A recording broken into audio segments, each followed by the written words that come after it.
The global music community is grieving the loss of Bettina Köster, a defining figure of the West Berlin underground scene, who has passed away at the age of 66 in Capaccio Paestum. Her death marks the end of a life shaped by fearless creativity, artistic defiance, and a relentless pursuit of new sonic territories.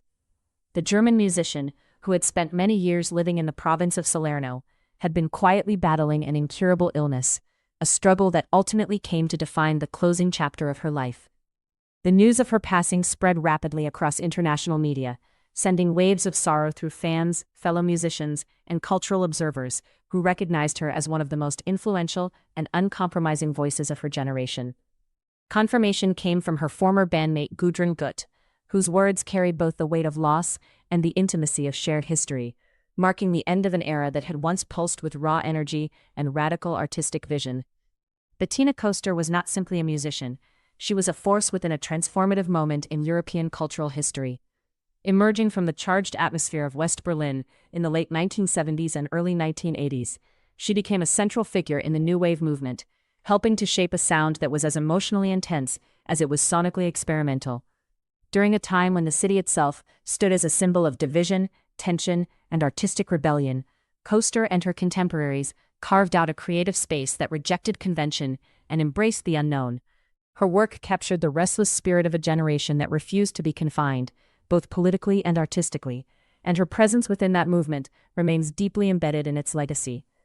As the founder of groundbreaking groups such as Mania D, and most notably Malaria, Köster played an essential role in defining the aesthetics and energy of post-punk music.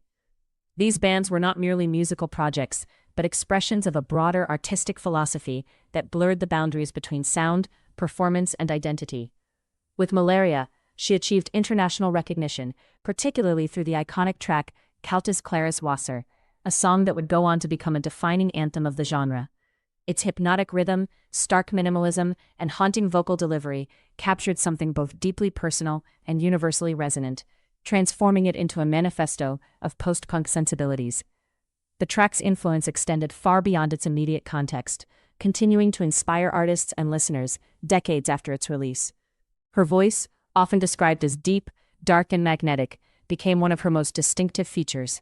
It carried an emotional intensity that could not be easily categorized, shifting between vulnerability and strength, distance and intimacy. There was a raw honesty in her delivery that resonated with audiences who were searching for something beyond the polished surfaces of mainstream music.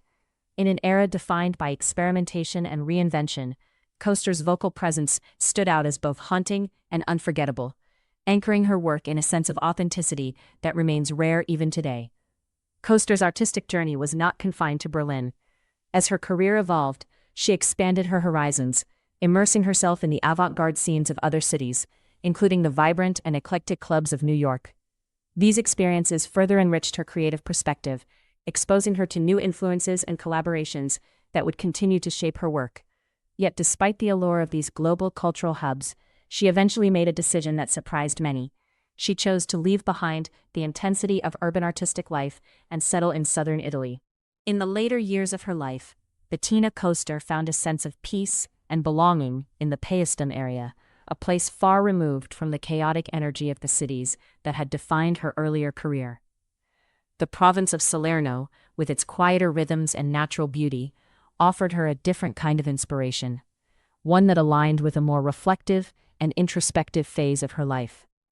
This move was not a retreat, but rather a continuation of the same independent spirit that had always guided her choices.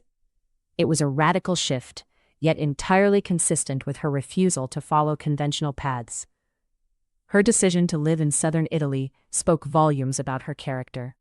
It reflected a willingness to embrace change, to seek out new environments, and to redefine herself on her own terms. Even in this quieter setting, she remained connected to the artistic world, her legacy continuing to resonate through her past work and the ongoing recognition of her contributions. Those who knew her in this phase of her life often spoke of her presence with a sense of quiet admiration, noting the same strength and individuality that had defined her earlier years.